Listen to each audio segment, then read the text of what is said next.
Hello बच्चों,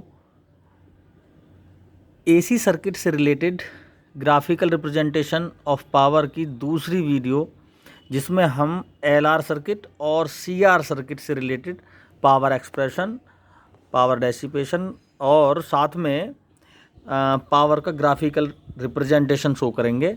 ठीक है, तो इसमें एलआर सर्किट जिसमें एक इंडक्टर कोइल और रेजिस्टेंस एसी सोर्स से जुड़े होते हैं, और अगर सीआर सर्किट की बात करें तो इसमें कैपेसिटर और रेजिस्टेंस सीरीज़ में जुड़े होते हैं, पैरेलल में भी हो सकते हैं, लेकिन हम फिलहाल सीरीज़ सर्किट की बात कर रहे हैं। यानी एसी सोर्स से अगर कैपेसिटर और रेजिस्टेंस को सीरीज़ में जोड़ दिया जाए तो ये सीआर सर्किट कहलाता है, जिसको हमने पिछली वीडियोज़ में भी डिस्कस किया है और इनकी इम्पीडेंस, करंट आदि इसमें हमने डिस्कस किए थे और इनके एक्सप्रेशन प्राप्त किए थे। इस सर्किट में एलआर सर्किट और सीआर सर्किट से रिलेटेड पावर का एक्सप्रेशन, पावर कोफिशिएंट की टर्म में, और इनका ग्राफिकल रिप्रेजेंटेशन वी वोल्टेज और करंट के फेज के साथ पावर का किस तरह से ग्राफिकल रिप्रेजेंटेशन होगा, पावर का क्या कर्व आएगा, उसको हम इसमें शो करेंगे। ठीक है, तो पहले करते हैं बात एलआर सर्किट की। देखो, एलआर सर्किट एल कोइल और रेजिस्टेंस है। इसमें हमने फेजर डायग्राम इजी मेथड में बना रखा है। वी आर और करंट सेम डायरेक्शन में है ना, रेजिस्टेंस थ्रू वोल्टेज और करंट सेम डायरेक्शन में, सेम फेज में, और वी एल 90 डिग्री लीड करता है इसमें। तो ये कुछ 5 डिग्री का फेज डिफरेंस है ना करंट के और वोल्टेज, जो वी एल और वी आर का नेट वोल्टेज वी है आई के साथ 5 फेज डिफरेंस इसमें शो हो रहा है। ठीक है, तो अगर ग्राफ देखें तो ये इसका वी आई कर्व है, वोल्टेज टाइम के साथ वोल्टेज और करंट का कर्व एक साथ दिखाए गए हैं, जिसमें ब्लैक लाइन से वोल्टेज और ब्लू से क्या है, ये करंट के कर्व दिखाया गया है। ठीक है, तो करंट क्या है, इसमें कुछ फेज डिफरेंस के साथ लैग करती है ना, पीछे रहती है। तो अगर वोल्टेज यहाँ से स्टार्ट हो रहा है तो ये कुछ पीछे से स्टार्ट होगी करंट, है ना, क्योंकि पीछे 5 फेज डिफरेंस के साथ कुछ पीछे रह जाती है ये। ठीक है, तो इस तरह से ये आई नॉट की टर्म जो पीक वैल्यू है वो वोल्टेज की पीक वैल्यू से थोड़ी सी कम होती है, जो ग्राफ में शो हो रहा है। ठीक, तो ये है करंट का ग्राफ और या ब्लैक लाइन से है वोल्टेज कर्व। तो इनमें हम सबसे पहले पावर कर्व शो करेंगे। तो पावर कर्व में हमने पिछली वीडियो में पार्ट 1 में इसमें शो किया था कि अगर वोल्टेज का कर्व पॉजिटिव है किसी पोर्शन में और टाइम करंट का नेगेटिव में है तो ग्राफ नेगेटिव डायरेक्शन में आएगा पावर का। तो यहाँ पे देखें 0 से π/2 के पोर्शन में देखें तो वोल्टेज क्या है, ये पॉजिटिवली है ना, पॉजिटिव है, और करंट है यहाँ पर नेगेटिव साइड में। तो इनका ग्राफ कुछ इस तरह से बन जाएगा, यानी प्लस माइनस माइनस के अकॉर्डिंग ये बन गया यहाँ पर पावर कर्व। अब π/2 से पाई के बीच में देख लें तो क्या नज़र आ रहा है, करंट और वोल्टेज दोनों ही प्लस हैं। तो प्लस प्लस क्या होता है, प्लस, तो ये हो जाएगा इसका कुछ इस तरह का पावर कर्व। ठीक है, और यहाँ से आगे देखें तो इस पोर्शन में देखें, इस पोर्शन में यहाँ से लेके यहाँ तक की टाइम देखें तो ये जो वोल्टेज है वो नेगेटिव साइड में है और करंट पॉजिटिव में है। तो प्लस माइनस माइनस के अकॉर्डिंग यहाँ पर भी क्या हो गया, ये बन गया नेगेटिव साइड में। यहाँ से आगे देखते हैं यहाँ तक, ठीक है, π/2 पाई 3π/2 और ये हो गया 2π तक। देखें तो करंट और वोल्टेज दोनों ही नेगेटिव डायरेक्शन में है, तो माइनस माइनस क्या हो गया, प्लस। तो ये कैसे जाएगा कर्व, पावर कर्व कुछ इस तरह से जाएगा यहाँ पे। ठीक है, ऐसे। ठीक, तो ये हो गया हमारा, इसमें ग्रीन लाइन से पावर कर्व शो होगा इसमें इस तरह से। इसी तरह सेम हम ग्राफिकल रिप्रेजेंटेशन आरसी सर्किट का भी देख लेंगे। आरसी सर्किट में भी वोल्टेज कुछ पीछे रह जाता है। ठीक है, यहाँ पर करंट कुछ पीछे रह गया था एलआर में, करंट का ग्राफ यहाँ से स्टार्ट हुआ है। ठीक है, करंट कुछ पीछे रह गया था 5 डिग्री फेज डिफरेंस के साथ। यहाँ पर देखें वोल्टेज पीछे रह जाएगा, और देखा इसमें देखो ज़रा, ये ब्लैक लाइन से वोल्टेज कर्व है और ब्लू से करंट, वही करंट की डायरेक्शन में पीक वैल्यू कम होती है वोल्टेज के रेस्पेक्ट में, वोल्टेज की थोड़ी ज़्यादा होती है। यहाँ पर ये है करंट के लिए और ये है वोल्टेज के लिए, ठीक है। ये वोल्टेज के पीक वैल्यू है।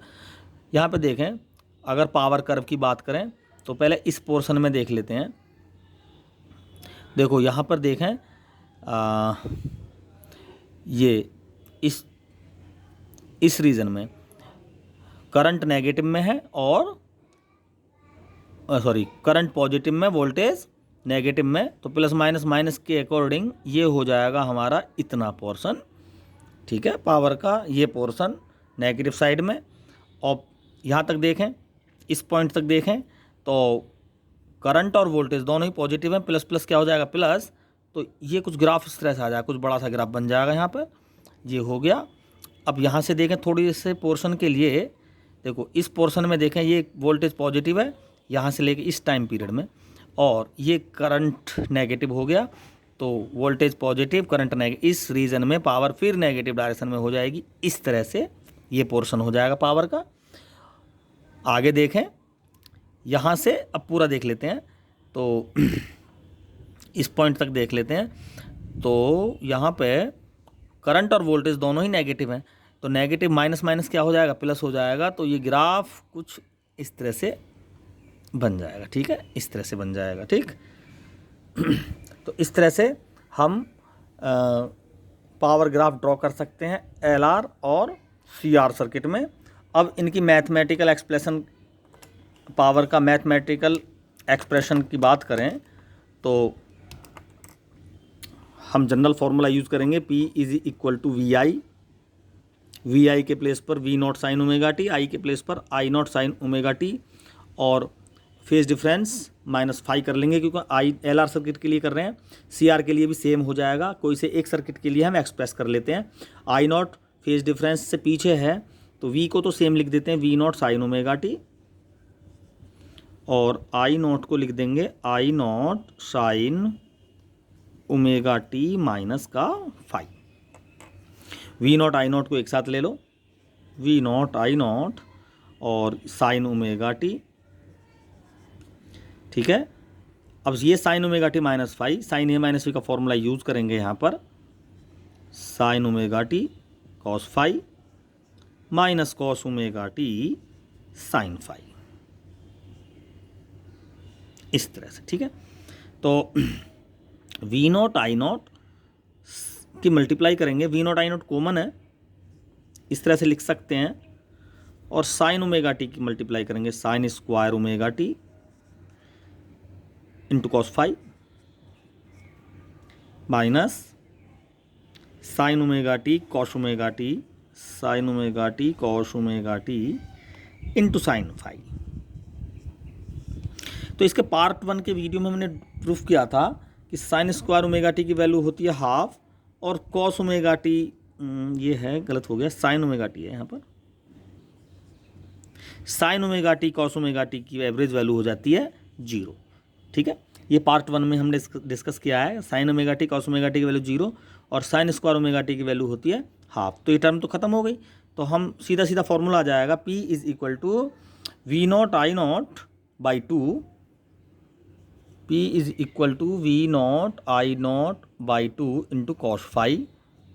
2 को एक साथ एक बार वी नॉट के नीचे अंडर रूट 2 की फॉर्म में लिखेंगे, आई नॉट के नीचे अंडर रूट 2 की फॉर्म में लिखेंगे कॉस फाई। तो फॉर्मूला आ जाएगा V R M S I R M S cos phi, ठीक है, ये आ जाएगा। तो ये जनरल फार्मूला है पावर का। कॉस फाई क्या है यहाँ पर, पावर कोफिशिएंट। तो इसी फार्मूले से हम डिस्कस करते हैं वाटलेस करंट को, ठीक है। वाटलेस करंट क्या होती है, वो सर्किट जिसमें पावर डेसिपेशन 0 हो, तो उसमें उस करंट को बोलते हैं वाटलेस करंट, ठीक है, जिसमें पावर डेसिपेट ना हो। तो ऐसे कौन कौन से सर्किट होते हैं जिसमें पावर डेसिपेशन ना हो। अगर हम प्योर एल सर्किट लें, प्योर वर्ड यूज़ इसलिए कर रहे हैं क्योंकि जो प्योर एक्चुअली होता नहीं है, जो कोइल होती है उसमें कुछ ओहमिक रेजिस्टेंस भी होता है, जिस मेटल का बना होता है वो कोइल, तो इसलिए प्योर तो एल नहीं होती। लेकिन अगर हम प्योर इंडक्टर कोइल ले लें तो उसमें फेज डिफरेंस 90 डिग्री मिल जाता है हमें, और कॉस 90 की वैल्यू 0 होती है, तो पावर क्या हो जाती है, 0 होती है। तो जिस सर्किट में पावर 0 हो जाए, उस सर्किट में जो करंट कैरी होता है उसको बोलते हैं हम वाटलेस करंट, ठीक है। सी जो प्योर कैपेसिटर होता है उसमें भी फेज डिफरेंस 90 डिग्री होता है, उस केस में भी पावर रेसिपिएशन 0 होता है और वहाँ भी वाटलेस करंट ही हमें उस सर्किट में भी मिलती है अगर प्योर कैपेसिटर हो या प्योर इंडक्टर कोइल हो। लेकिन इंडक्टर कोइल ये चीज़ सब प्योर हमें मिलती नहीं है, थोड़ा बहुत हमें रेजिस्टेंस ऑफर होता है सर्किट में। तो हम केवल आइडियल कंडीशन की बात कर रहे हैं। प्योर इंडक्टर कोइल मीन्स जहाँ रेजिस्टेंस 0 रहे, केवल रिएक्टेंट रहे, इंडक्टिव रिएक्टेंट रहे, ठीक है, वहाँ पर फेज डिफरेंस 90 डिग्री होता है और पावर 0 हो जाती है। तो ऐसे सर्किट्स में जो करंट होता है उसको हम वॉटलेस करंट बोलते हैं, ठीक है। तो इस वीडियो में एलआर सर्किट, सीआर सर्किट के पावर ग्राफ और पावर एक्सप्रेशन हमने डिस्कस किए और ड्राइव किए और साथ में वॉटलेस करंट को डिस्कस किया है। Thank you.